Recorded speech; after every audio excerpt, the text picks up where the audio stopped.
guys, and welcome to Jen's Who's Your Home. If you're new, my name is Jen, and today I am talking about my wedding.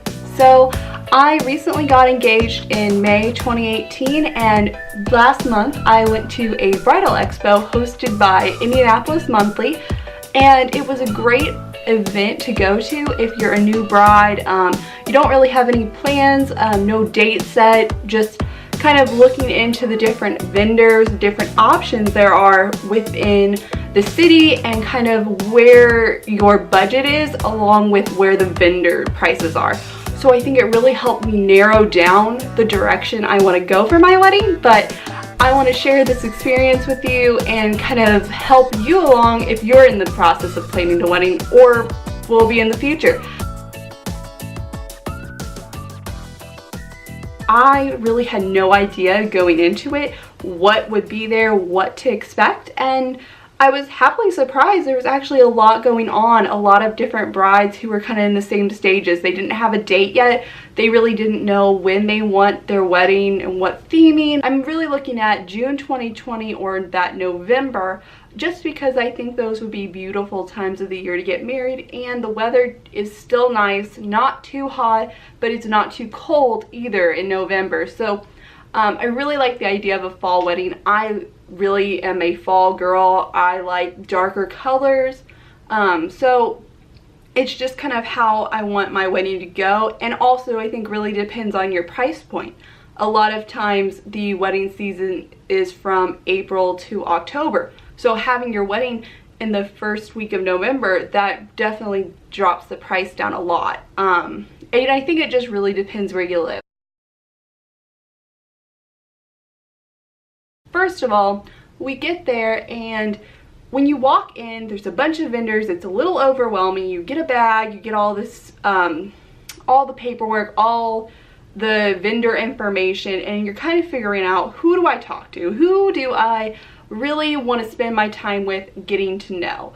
And I think kind of having a plan to begin with, that was ours, is we did not have a venue yet. So I was really interested in seeing what venues were there to offer that I had kind of found online, but maybe I could speak to someone in person, maybe get more pricing information, because a lot of times you have to actually set up a tour and speak to someone in person to get that information. So one of the venues that we got was the historic St. Joseph Hall, and this is located downtown Indianapolis. And what is really nice about this is they provided a brochure with pictures, with like little information.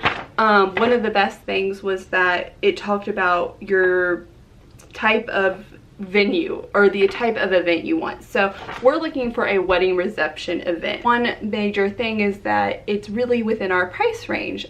I think the price really varies, and trying to narrow down what you want while still not having too large of a venue, I think was really important for us. Many of the venues there were saying we can house up to 300 people, and that's just too big. We're not going to have that many, and I really want to create a sort of balance within the room. So I think that's the first thing, is kind of finding venues to check out. This was a great opportunity to see different places. So that was a major thing for us. Next, we had tux rentals. So that was formally modern tuxedos. And then another one was Louis' Tux Shop. And a great thing about these different places being at the Bridal Expo is that there's a lot of times special promotions going on. So we did a thing where if you pay $10, you actually get a $100 gift card. So we have a $100 gift card to use on bridal party gifts. You also get free invitations if you have more than 5 tux rentals. So this is a great option as well, to try to save some money. We are looking at, I can actually show you guys.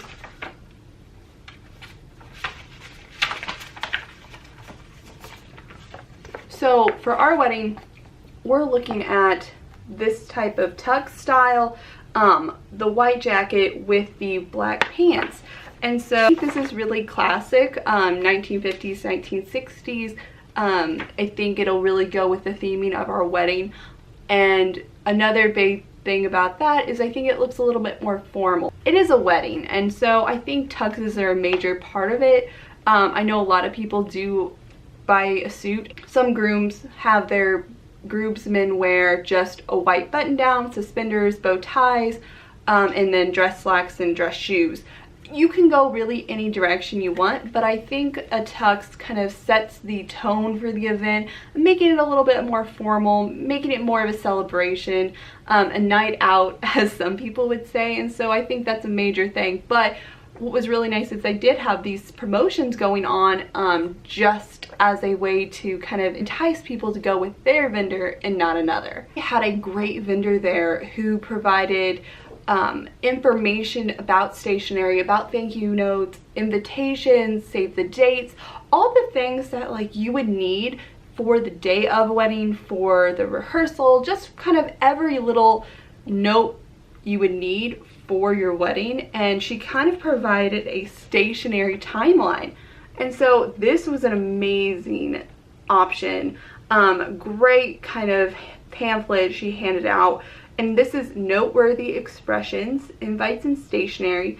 And it was so great to have the different timelines, like 1 year in advance, you know, mail to save the dates. And it kind of told you when to do everything, when to order, when to send. And I think that was a great touch on her part and really would show me that she's organized. You know, I feel comfortable ordering from her. I feel like my invitations would be exactly the way I wanted it. But again, you know, sometimes it's hard to pass up free or included and then pay out of pocket for something. There's other things where transportation. So one company was there that had vans and limos and kind of transportation for the wedding party. Something to think about. I really hadn't thought too much about how to get people from the church to the venue or what have you, but it really kind of sparked my interest when seeing them there and basically having the bridal party all together in one location all at the same time. You know, I think that would help prevent people from getting lost from the church to the reception.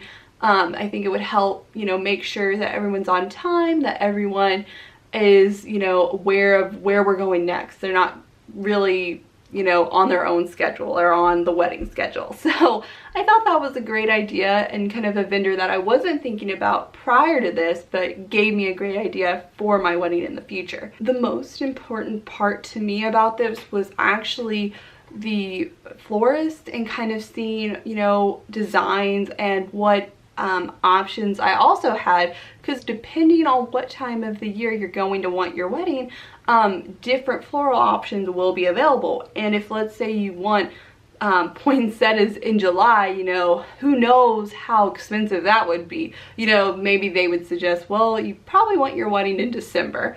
A flourish floral design was one of the options at the Wedding Expo. And she provided this adorable little box plus a little flower with a bobby pin to put in your hair.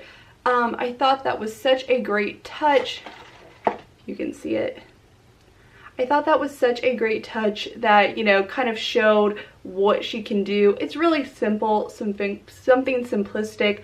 It could also be a boutonniere, but, you know, I thought that was a really nice touch on her end to kind of provide that for all the brides there that day. I will say she was doing her floral designs out of her home, and one of the major cons about that is, what if she got sick, and what if, you know, she couldn't be there the day of the wedding?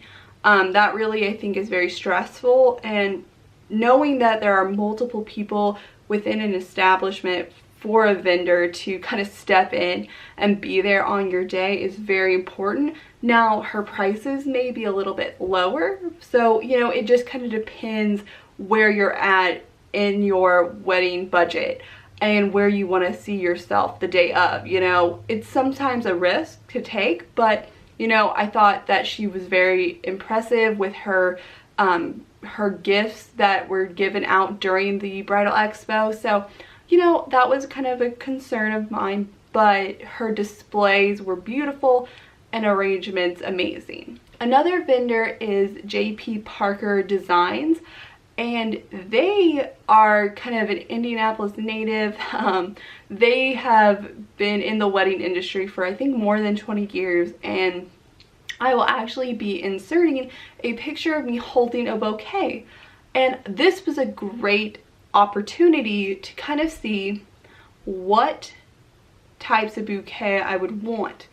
Now this one that I'm holding, it was literally this big around. I had to have like both hands holding it onto this. I mean, it was literally that many flowers. I realized I do not want that. Never in a million years would that be comfortable to hold. So it really kind of put me in the right direction that I want something that's small enough to hold in one hand and be able to kind of walk down the aisle, not so much balance, just minimalistic and kind of be understated rather than this gigantic floral piece that I'm having to tote around everywhere. I think people are into these grand bouquets, but again, that costs money to have a lot of arrangements, a lot of flowers that are a little bit more exotic in your bouquet. So I think it really depends. And when I'm kind of looking at floral designs, you know, I'll be sharing more about that. This is just kind of where I got my idea to kind of go more simplistic rather than large and, you know, an extravagant bouquet. Beforehand, I was looking at it and thinking, wow, that's gorgeous. I would love something like that. And actually, you know, holding it at these bridal expos kind of gave me the opportunity to see what I liked and what I didn't like. Another option that was at the bridal expo was dance lessons. So one of the options was Arthur Murray Dance Studios. And this is a great option to look into if you're looking for more of a choreographed dance party or entrance or, you know, first dance, father-daughter dance, or just learning the waltz, which I think that's what we're going to do. We're going to learn a dance and just do that as our first dance rather than doing something extravagant. So this is another great option, you know, kind of learning about different options for dance studios. You know, I was not a dancer as a child, so I'm hoping it will come a little bit more natural to me, but I doubt it. It's probably going to take some work. So I kind of wanted to show these as they were. So these are different wedding packages that I received at the Bridal Expo. As you can see, they're different price points. You know, $24 per person, $29 or $35, and obviously there are different options provided in each. So as you can see, this is everything I got from the Bridal Expo I went to last month for Indianapolis Monthly. It was a free Bridal Expo, and it kind of had a bunch of different vendors from stationery, bridal boutiques, places to get your wedding bands. And so I kind of wanted to go about it and kind of what I learned from the experience. As you can see, I think I talked to a lot of different places, got a lot of different feelings about what I wanted, and kind of pointed me in the right direction of where I wanted to go with my wedding. So I hope you guys really enjoyed this video. I kind of wanted to share my opinions on how I took the Bridal Expo. But, you know, if there's any questions you have, please let me know. Please comment, like, subscribe. I'm really excited to share this journey with you guys and kind of help people along in their wedding process as well, because I can tell you it becomes very overwhelming, very stressful, very quickly. And I think taking a step back, looking at it and just doing one thing at a time is the most helpful. So the first thing to do, go to the Bridal Expo. Once you've done that, you kind of know the direction you're gonna go, and it's off from there. So thank you guys for stopping by, and I hope you enjoyed this video, and we'll talk again soon. Thanks, bye.